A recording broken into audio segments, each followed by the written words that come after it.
Nox had been running for 7 years. 7 long years of looking over his shoulder, changing identities, and sleeping with one eye open.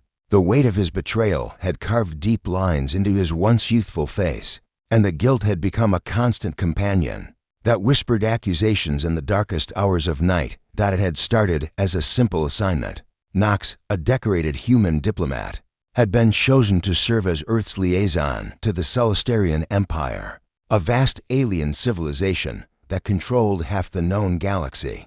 The Celestarians were an enigmatic species, tall, ethereal beings with luminescent skin that shifted colors with their emotions, and ruling over them all was Queen Alexa, the youngest monarch in their history, who had ascended to the throne at merely 23 Earth years. Nox remembered the first time he saw her. She had glided into the throne room with an otherworldly grace, her silver hair flowing like liquid starlight, her eyes the color of distant nebulas.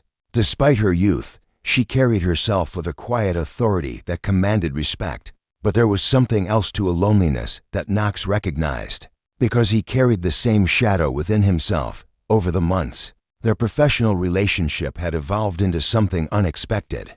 Late-night discussions about interstellar policy turned into conversations about philosophy, art, and dreams. Alexa had shown him parts of her world that no human had ever witnessed. The singing crystal gardens of Luminara, the floating temples of Etherios, the ancient libraries where knowledge from 1,000 civilizations was preserved.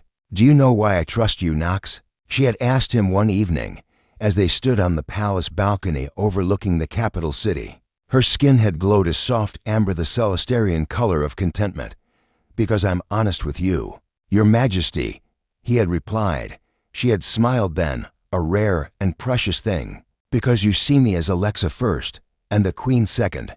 But Nox had lied. He had been honest about many things, but not about his true mission.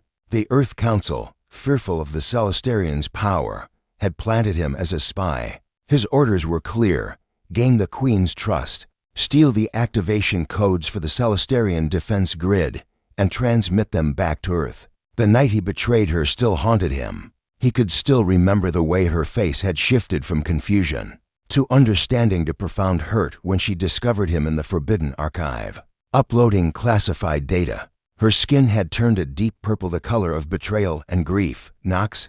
Her voice had been barely a whisper. "What are you doing?" He had run then, ran through the palace corridors, stole a diplomatic shuttle, and jumped through 3 wormholes before he stopped to breathe.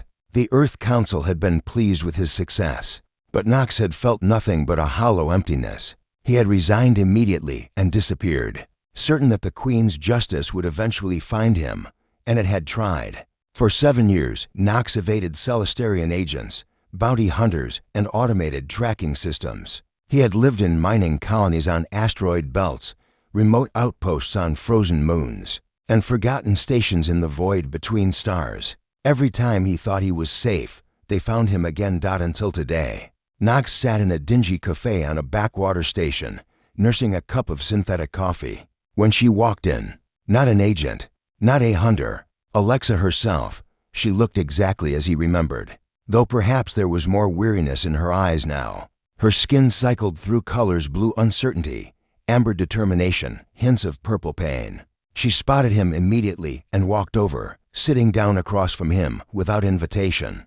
Nox's hand moved instinctively toward the weapon concealed in his jacket, but he stopped. If she wanted him dead, he would be dead already. "Hello, Nox," she said softly. "Your Majesty." His voice cracked. I'm sorry. Those words are inadequate, but they're all I have." Alexa studied him for a long moment, her eyes searching his face.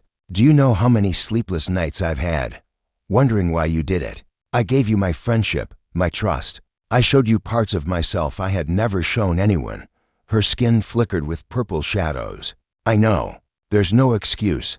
I'm not here for excuses, Nox." She leaned forward. "I'm here because 7 years ago, you stole the defense codes, but you never delivered them to Earth. Why?" Nox stared at her, shocked. "How did you? We've been monitoring you this entire time. We knew where you were, what you were doing. We watched you delete the data 3 days after you fled. We saw you go underground, refuse Earth Council's attempts to reacquire you. Saw you become a fugitive from both our worlds. Her expression softened. So I'm asking you, Nox, why? Because Nox felt tears burning his eyes. Because the moment I saw your face, the moment I saw what I had done to you, I realized I couldn't go through with it.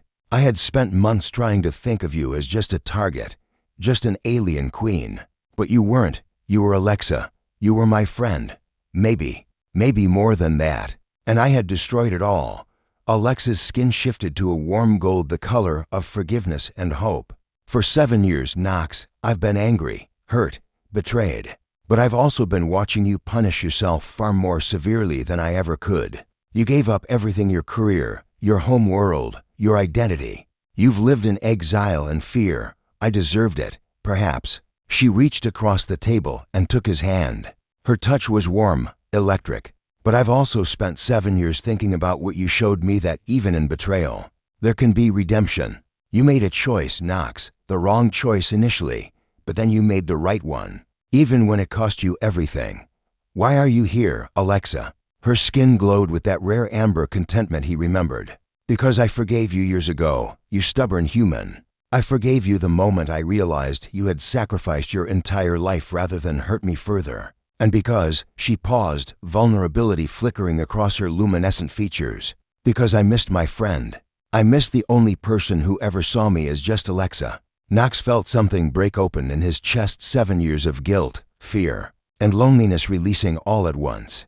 I missed you too, every single day. Then come home, Alexa said simply. Not as a spy, not as a diplomat, just as Nox, as yourself. Can it really be that simple? No, she admitted, her skin flickering with honest blues and golds. It will be difficult. There will be those who won't forgive you, who won't trust you. But I am queen, and I say you've served your sentence. Besides, a small smile played at her lips. I could use someone who keeps me honest. Someone who reminds me that I'm Alexa first, queen second. Nox looked at her hand in his, at the woman who had every right to hate him, but had chosen forgiveness instead. For the first time in 7 years, he felt the crushing weight begin to lift from his shoulders. Okay, he whispered. I'll come home. As they left the cafe together, Nox realized that sometimes redemption doesn't come from running forever or punishing yourself endlessly. Sometimes it comes from the grace of someone who chooses to see the good in you, even after you've given them every reason not to. And sometimes that grace changes everything.